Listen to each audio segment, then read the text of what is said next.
Hey everybody, it's your boy Fable, and I quickly wanted to let you know that tomorrow around this, well, for me it's this time, I should say. Tomorrow I'm going to be streaming the live letter with a friend, hopefully he's going to be there, and we're going to be reacting to it.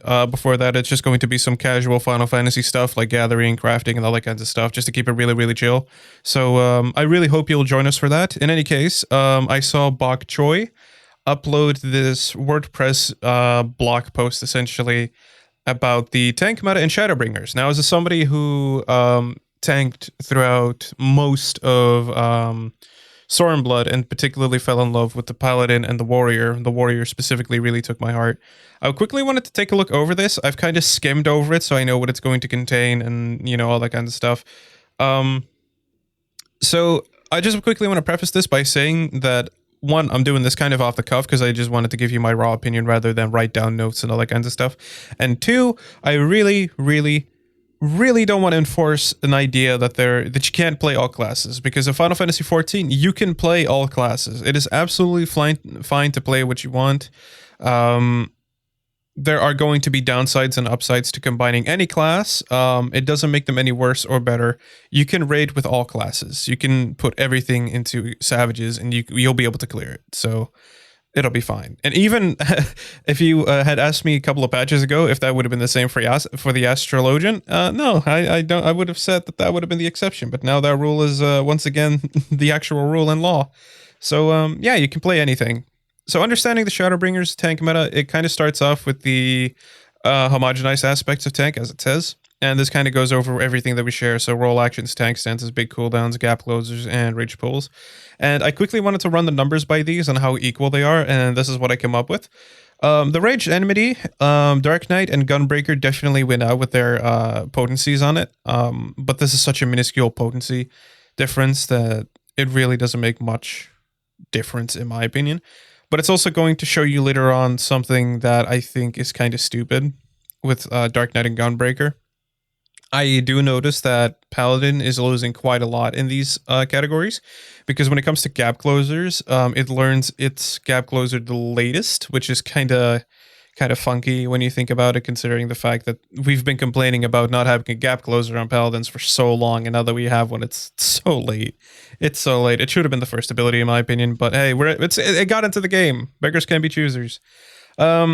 The other one, I considered Onslaught to be the biggest loser in this one, because it needs 20 beast gauge, and if you know anything about Stormblood Warrior, is that Onslaught was always kind of considered a topic of debate. Is it a DPS loss? Is it a DPS gain? Because you are spending beast gauge. That's no longer the case, because there's no inherent value to having beast gauge other than you're able to use inner. No, it's Falcleave and Upheaval, not inner upheaval. I keep saying upheaval because wanted to say inner beast for Falcleave, because of the fact that the animation is literally the same as inner chaos. But Onslaught was kind of the hotly debated topic because of the fact that it's DPS neutral, in that you'll be able to gain back that 20 beast gauge really quickly back in those days. But now it doesn't really matter, but it still loses out because you can't just use it, and not only that, it's not on a charge, so it's not, you know. If it falls into a priority system where Upheaval wins out over Falcleave because of the fact that it gains more DPS per BAG used, and then Falcleave wins out over Onslaught in most situations, only if you really need to like close the distance, because it does give you more potency than Tomahawk, but you know, kind of debatable. It's not really something I'm going to get into.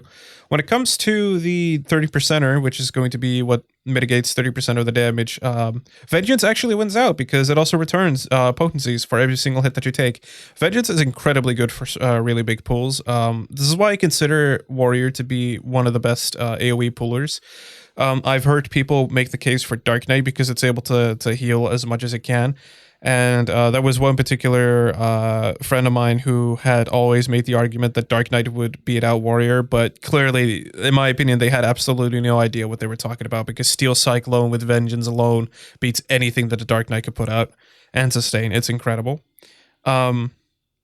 Warrior and Paladin right now take the top spots as AoE masters, although Paladin wins out naturally by having its main ability, the strongest ability that it has with Confiteor, also doing AoE damage with no fall off, if I believe. So, you know, that's it puts it back in the number 1 position in my opinion. The new ability that it got for the AoE pools, pretty decent. Gunbreaker has really good AoE with the dots that it can apply just about anything.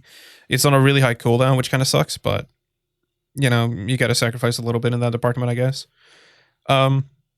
I kind of find it frustrating how it doesn't have a AoE cartridge expender in some way. I think it does, actually.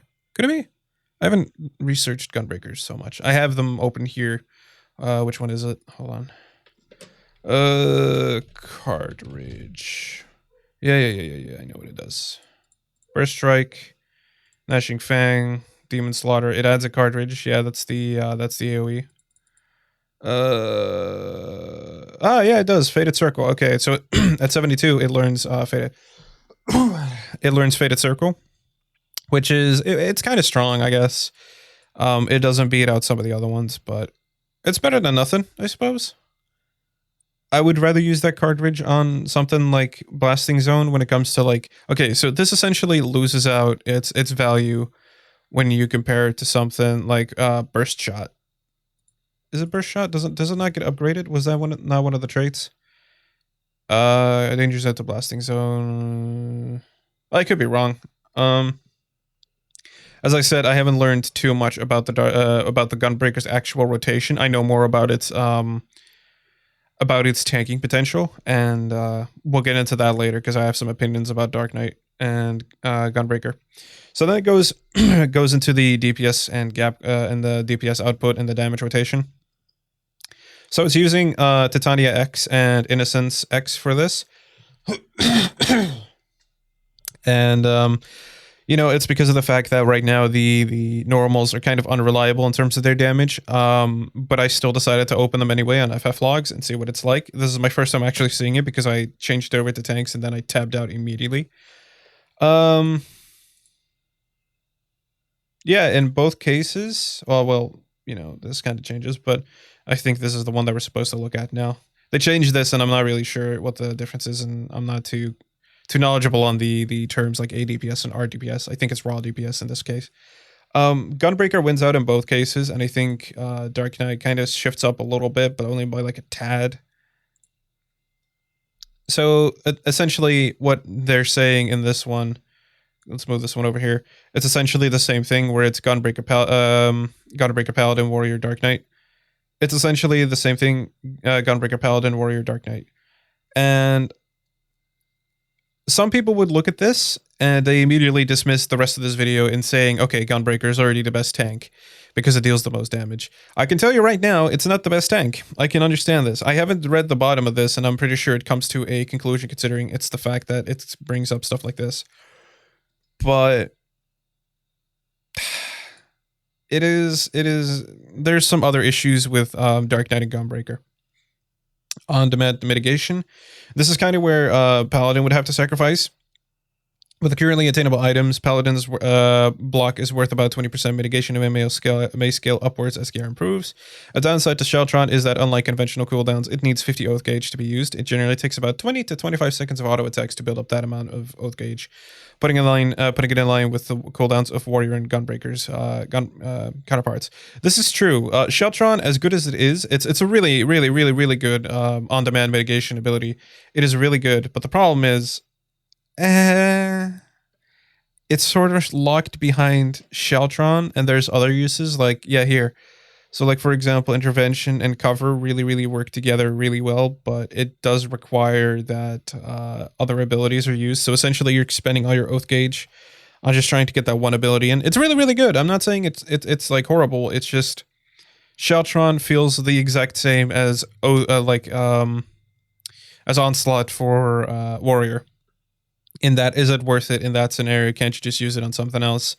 Because there may be something later on that you have to mitigate with, like, for example, cover or intervention, and then using Sheltron. So you can kind of take some of the damage. In any case, let's move on to, oh, wait. There's an upside. However, unlike conventional cooldowns, stockpiling 100 Oath Gauge allows you to use 2 Sheltrons back to back, or a Sheltron intervention cover together if the situation calls for it. This is entirely true. Sheltron is really good for like back to back stuff. There's a specific fight, or there's a specific mechanic in E1S that is sort of like a double tank buster. That this is kind of a, yeah. Well, I wouldn't really call it a spoiler in terms of mechanics. It's been a while.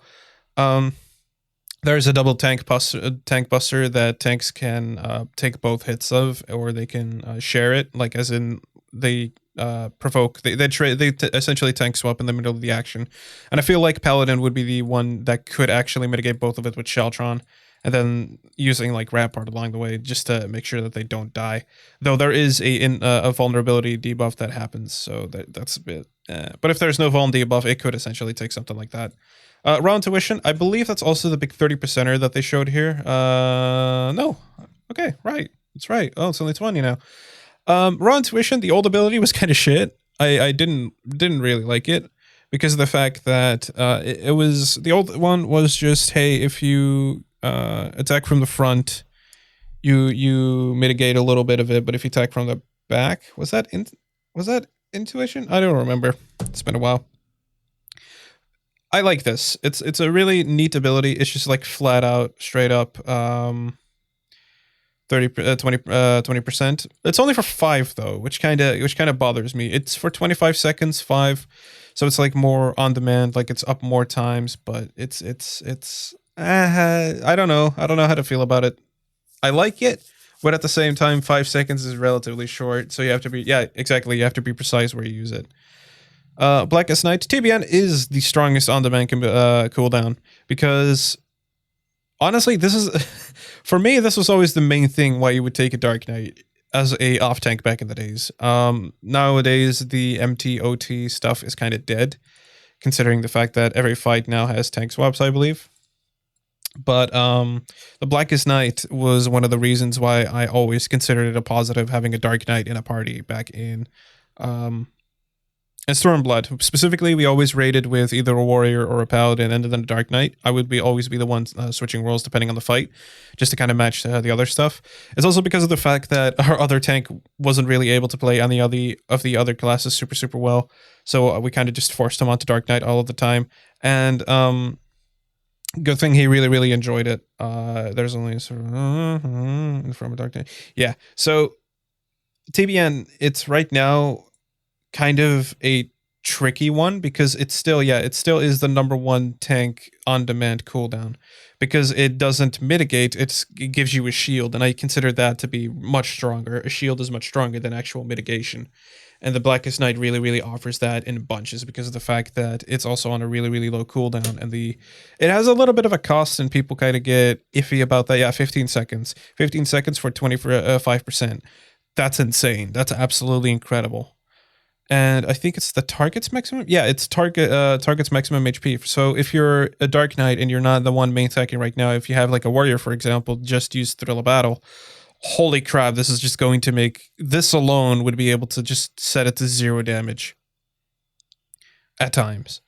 So it's one of the strongest abilities, but the fact that it comes at a relatively high cost, along with the fact that it's now essential to use it to be able to use dark arts.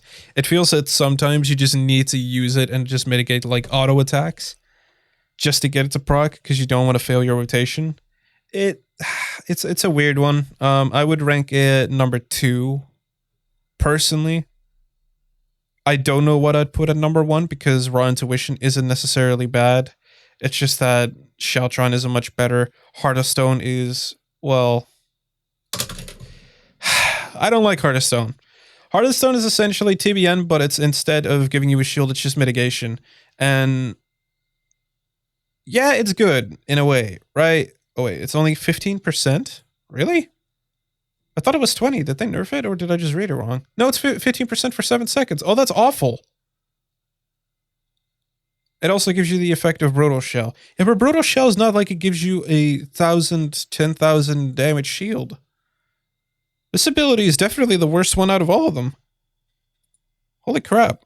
Yeah, you can put it on other people, but This is just essentially for your own personal mitigation. This is really bad. If you want to put it on others, and then it's, you know, it beats out Sheltron.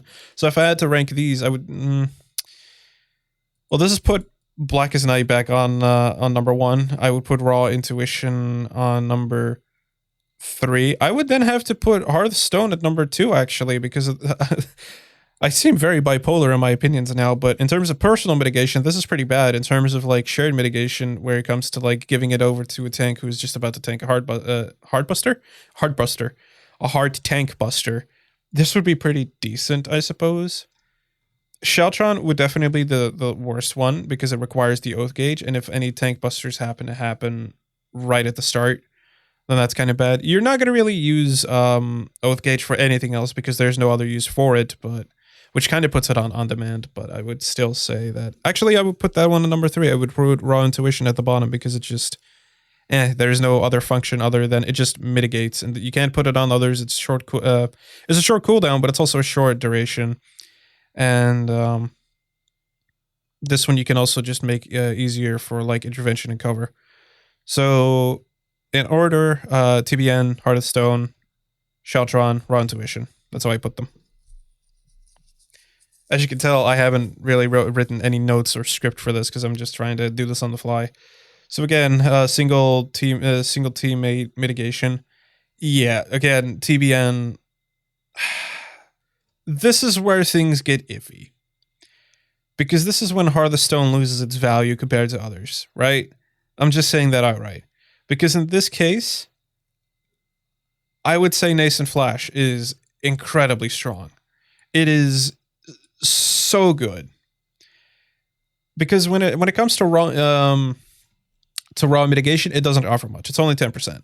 However, the sheer fact that it allows you to just heal others and heal yourself along the way, holy crap. It is incredible. It is such a strong ability. I have seen some absurd things when it comes to the healing of this, especially when you're just about like, I've seen people pair this, like first they go into Nascent and then they go into Inner Release just before a tank buster, so they pair their cooldowns around like that. Holy crap. It is an incredible thing to see. It is just raw healing. It is incredible. It also benefits yourself, yeah, like it says. So I would say it's one of the strongest ones. I don't know if I would consider it the strongest one. Intervention on its own is the weakest at 10% mitigation in a tie with Nascent Flash. However, it becomes stronger when used with Rampart and Sentinel, and it can potentially become the strongest one in the category. That's true, but it comes to using your intervention with Rampart or Sentinel, which, yeah, you would have to sacrifice your own cooldowns, and that's not usually worth it. Like, you can use Sheltron for it, right? Like, I believe Sheltron also works with it, I think. Is there a job description that can provide context? So let's see, intervention. Also, you have covers, so that's also a really good one. No, only those two. Okay, well, is it worth the risk? It's situational dependent, but then I would put this one at number 3. TBN at number 1, Nascent Flash at number 2, Heart of Stone at number 3, Intervention at number 4. Because Nascent Flash is just that strong, but it doesn't beat out TBN, of course, because TBN is still... it's a shield. It's not a heal. It's not mitigation. It's a shield, and shield beats out in most situations, I believe. So, and Vuln cooldowns. So I don't even need to read all of this. Living Dead is absolutely the worst one. Hallowed Ground is absolutely the best one. Home Gang kind of got an upgrade, but it's still on number... I would say it's at number 2. Hallowed Ground at number 1. Home Gang at number 2. Superb Light at number 3. The only reason for that is that, while it's really, really strong, it depends on how you pair up. Because if you have somebody who could just like immediately Benediction the Superb Light, then yeah, it's really, really strong, but that forces somebody to use a full heal cooldown just to make sure that you're alive, rather than, well, okay, it ranks up higher than Living Dead because it gets rid of the fact, like, if you don't heal someone, they'll just die straight away. Whereas if you do like a tank swap and for Superb Light for that situation, you won't kill someone, rather than if you don't... Basically, Superb Light brings you down to 1 HP and you can still swap it. This one you can't swap. Heal up or die. That's essentially the situation. Home Gang is Really, it's the short. It's got a really short cooldown, but it's just. It also has the shortest invul. Yeah, exactly. Which can also be relevant for weakness. For example, if it's the mechanic you're invulnering less than longer than 6 seconds, home gang might be an effective answer for it. Nonetheless, the short cooldowns. It's still an asset. Yeah, I would say that it's still 1, 2, 3, 4. Superb Light can move up to number 2 and even number 1 depending on the pairing, because I always see it in the case of the way that I've always thought of it. If I want to bring over a Gunbreaker into the raid party, I make sure that I, for one, do not have a Dark Knight, because a Dark Knight and I'll get to that. But I would always pair a Gunbreaker up with a Warrior, because if you use Superb Light and then Nascent Flash it like straight away, you're getting all your problems fixed for you. There's just it's so ridiculous. Healers don't have to worry about you at that point, because Nascent Flash will take care of you, and you can you can brutal shell yourself and just heal yourself up and shield yourself. It is such an incredibly strong ability in that case.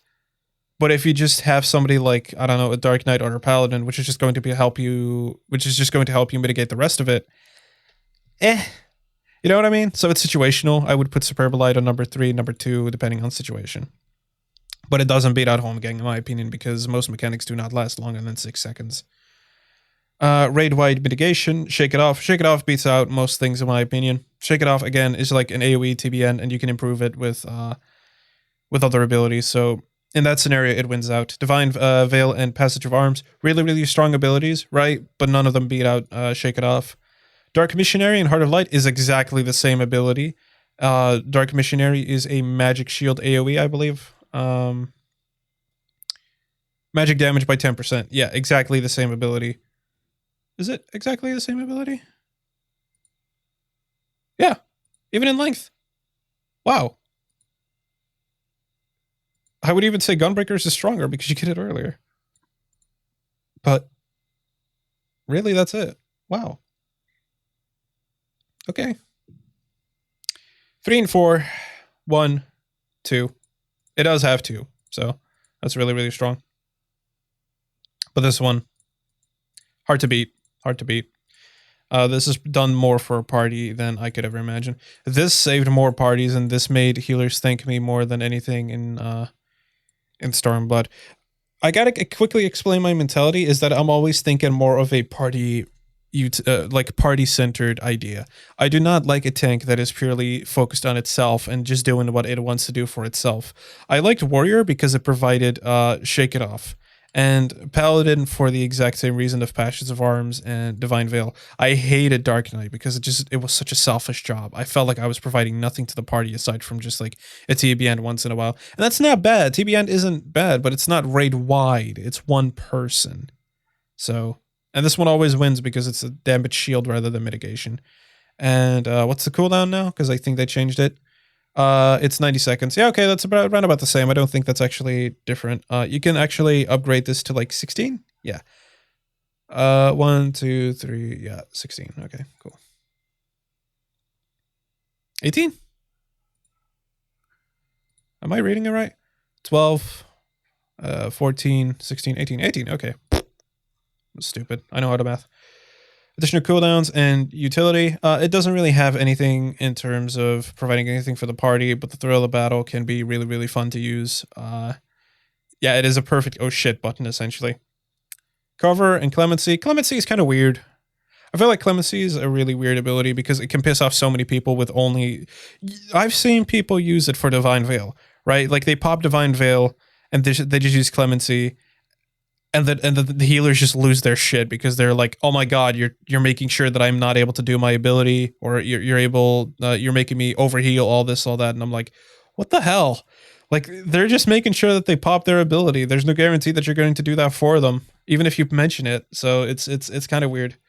Cover, yeah, exactly. It can be used in creative ways to safely handle a mechanic or a tank buster. It's situational, but it's strong. Dark Mind, eh, eh.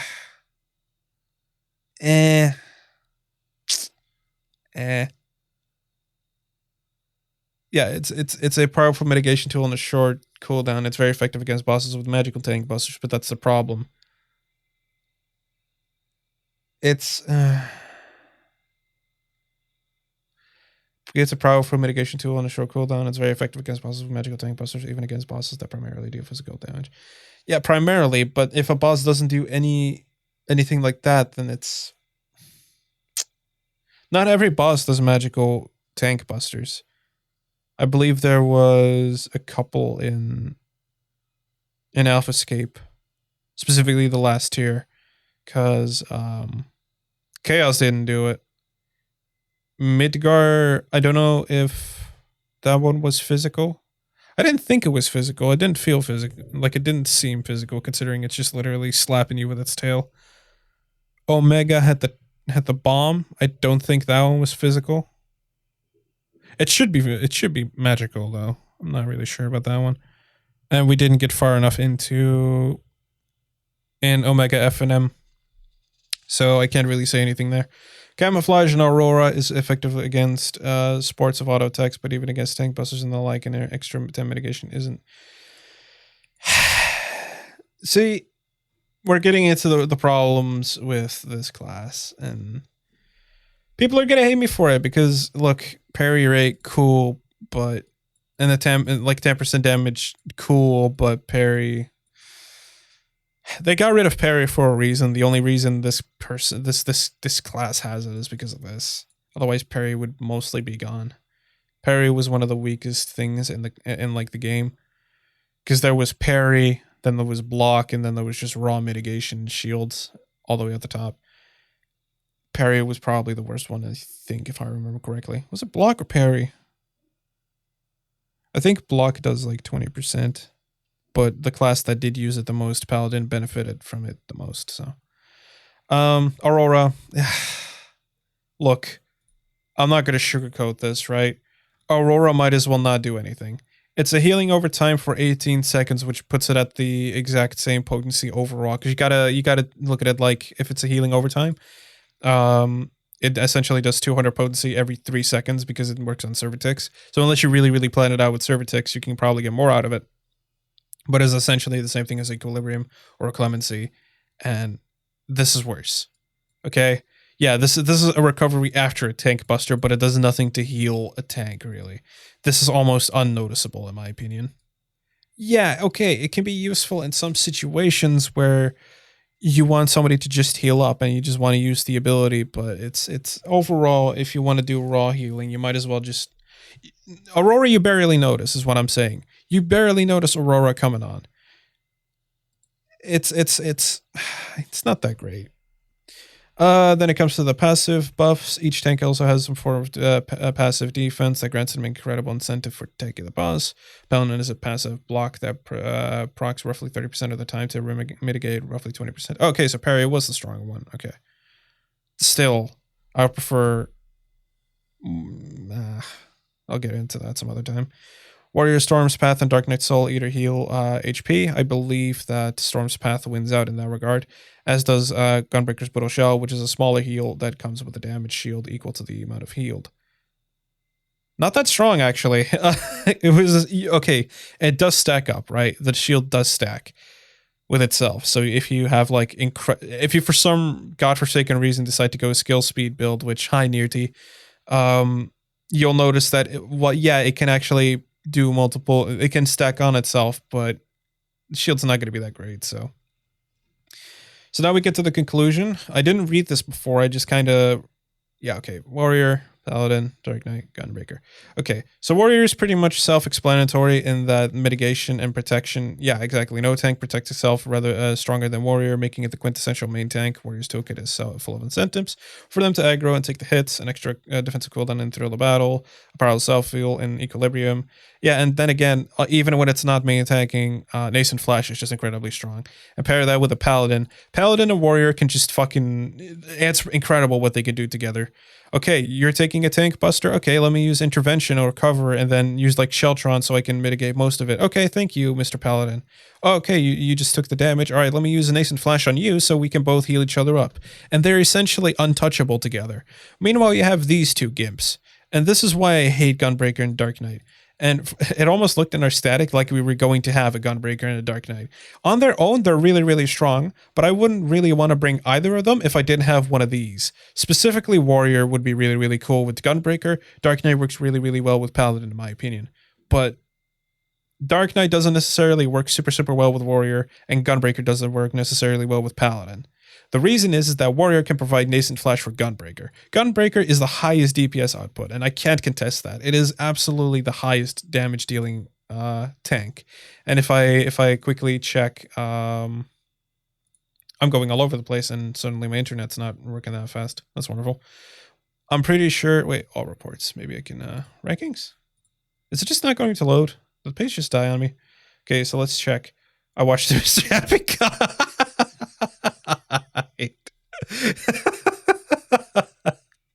Oh my god. All right, let's check. Titan normal. This is normal. We're not checking anything beyond that. We're checking the fastest clear. They had that's bugged out. Okay. So let's check the their damage dealing. Oh wow, that's bad parse. Sorry, buddy. 98, you deal 8k, 8.5k. Approximately. Let's point it at 8.4 because, you know, it's still below and we got to round it off to a number. So 8.4, that's really, really strong. That's incredibly strong. It sometimes means that you can come close to touching somebody else's damage. But the problem with this, also hi people, the problem with this is that it doesn't mean that you're a good tank. Okay? I'm just saying. Having high damage does not make your tank the best tank. It makes you the highest damage dealing tank, but if you're more worried about dealing damage rather than actually tanking, guess what? You're not playing a tanking class, you're playing a damage dealing class. The thing is with Warrior in the last expansion, we said the same thing in that just because it dealt high damage doesn't mean that it's the best class. Well, that's the problem. It was also the best tanking class because it had stuff like Shake It Off and just cooldowns up the wazoo that it just could just keep using. In fact, we used Thrill of Battle. Okay, Upheaval was essentially called Meme Heaval because Thrill of Battle used to boost. I think it still does Upheaval. Right? We literally care so little about Thrill of Battle that we just use it to buff one of our spells instead of using it for like tanking purposes because we had such a high health pool. Thanks to, in most part, to Defiance. And now that that's gone, we kind of have to adjust for that, but Thrill of Battle was just a joke cooldown we used at some point. I used to specifically switch from Defiance over, or switch from Deliverance over to Defiance, and then use Thrill of Battle just to get that extra damage of Upheaval in. Then try to make sure that I would get back into Deliverance as soon as I can for like damage dealing purposes. It was kind of weird how it functioned together, but that was really, really strong. Paladin was just fun. Paladin was just raw, unmitigated fun because the rotation was really, really simple to do. It was really straightforward, and I think that if I'm going to tank, then I'm probably going to have the most fun with Paladin, mostly because of the fact that Confiteor seems like such a satisfying ability to use, especially when it crits. So that looks really, really fun. Dark Knight, look, I don't want to shit on the poster boy, right? I don't want to slap the stork that delivered this guy. But here's the problem. Aside from these abilities, what did it really get? They wanted to rework Dark Knight. What did it really get? It lost Dark Arts. Dark Arts was a really, really pleasant thing to get rid of. And no, having Dark Arts did not make you, like, having Dark Arts was not the reason you were a good tank. There are people that said, okay, well, your control over Dark Arts can determine how good of a Dark Knight you are. That was the skill-based tank. No, it was just unnecessary. If you had to use Dark Arts that much to deal, at that time, the worst damage still, I gotta be honest, that doesn't make you a good tank class. And I really don't want to just, because Frey is a really cool ability to use, like Living Shadow. It's such a cool ability to use, but there's a problem with the rest of it. Delirium is essentially, is it Delirium? Yeah, okay, it is Delirium. Delirium is essentially just in a release without the actual crits or DH, right? Gunbreaker as a whole is just a damage dealing class with the cooldowns of Dark Knight, which are less good, right? Because Heart of Stone, strong, still bad. 15% is not that much. That's half the big cooldown, big 30%er that we use. Right? And don't get me wrong, Heart of Stone is still an ability that I would take into battle because it's better than nothing. But if I had to choose between all of these, I would still take a Dark Knight's over this. And then I would take everybody else's along with me. Because this is essentially the worst one out of most of them. Or all of them, considering the fact that, yes, you can put it on other people. Yes, it is 15% mitigation. Yes, it's 7%. Yes, it gives a shield. It's TBN, but worse. I'm sorry, it's just TBN, but worse. Considering all tanks have, like... Let's quickly do the maths, okay? So most tanks right now have around... Say that much damage, right? Let's divide it by 100. This is how I do my math, by the way. Times 25. Versus 15%. This beats out. This beats that out. By miles. Okay? Like Gunbreaker, it's not a bad class, right? The fact that it deals such high damage is a welcome addition to tanks, but that's all it really provides other than weaker cooldowns than a Dark Knight. And Dark Knight was never really known for having the strongest cooldowns. The fact that Dark Mind is, or well, it's not Dark Mind, god damn, what's the ability called? Missionary. Missionary, you gain it so late. It's 10% magic damage. Yes, most raid wides are actually magic damage. I get that. But this over this? No. So the meta of Gunbreaker, or Gunbreaker being at the bottom and Warrior being at the top, I completely agree with this. It is hard to argue with this because of the fact that it's just because it deals high damage doesn't mean that it's actually that useful. I'm not saying that Gunbreaker is horrible. You can absolutely play Gunbreaker in content. I've seen, like, as you can see right here, one of the fastest clear for Titan contained two of the worst classes in my opinion. And they did really, really good. So it's like I keep saying, it's not at all impossible to play any of the content currently without these. You can play them just fine, right? It's just that if I had to make a 100% optimal comp, I could take a Gunbreaker, right? I would actually, if I had to make an optimal comp, I might even go as far as to say that I would take a Gunbreaker and a Warrior. Right? Because the fact that the Gunbreaker can deal a shit ton of damage and then the Warrior can just heal them back up for all the stuff that it can't do. Or maybe even a Paladin, but that would be, you know, less useful in my opinion. I would pair a Dark Knight with a Paladin. The problem is if you're going for extremely, extremely safe, this is the thing that people keep forgetting. A tank is supposed to tank. It's supposed to mitigate damage. It's supposed to stay alive. Why? Because if it dies, it means that other people will die, which means no damage. It doesn't matter how... The amount of damage that a Gunbreaker can put out is lost if other people have to suddenly make up for the fact that it is not shielding enough. Right? Let me put it like this. What is the difference? It is 1,000 damage.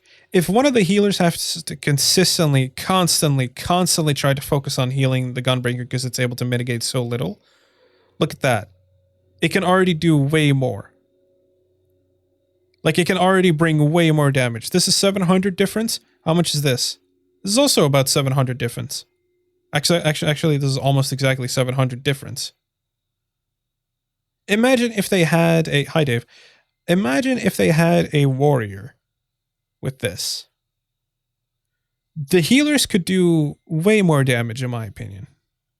I'm pretty sure they could. Because if we look at the statistics, again... Because they had an Astro and... What was it? They had an Astro and a... Was that pre-patch? Because that would be... If they had something like a... Because, look, the Scholar should be dealing more damage and it didn't. Because it was probably focused more on healing the party and healing the Dark Knight. Or the Gunbreaker. I feel like...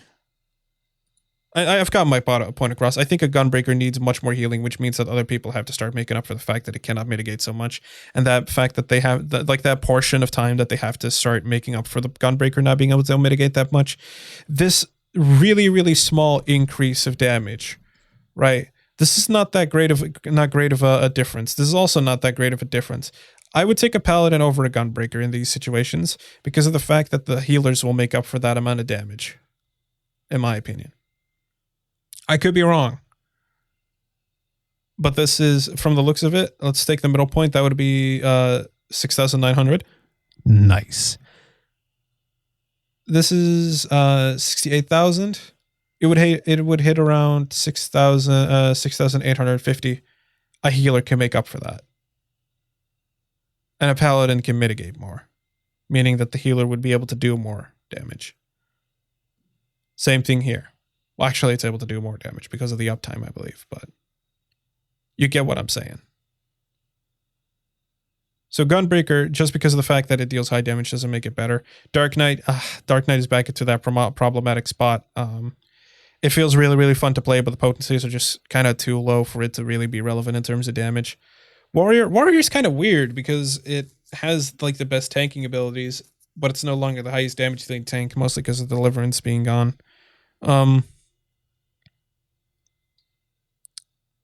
But yeah, I would take a Paladin and a Warrior. If you're trying to make like a really strong comp, Paladin and Warrior. If you want to take a really like strong damage dealing comp, get a Warrior and a Gunbreaker. That's all I'm gonna say. That's just about everything that I have to say on this. I'm not going to be doing too much editing for this, so I would consider this a pretty good end for the video. I've gotten my thoughts out. I've gotten my idea out. I'm going to be linking this one in the description so you can read up on it yourself. The only comment on it is Kaizen's very nice write-up. Thank you for putting in the work and breaking this all done. Cool. Much appreciated. A lot of other people, a lot of other content creators also commented on this. I saw Cheza comment on it. I think Mary also liked it and talked about it for a little bit. So this is a really good blog post. I asked permission from Bok Choy if I could make a video on this, and this is what this is.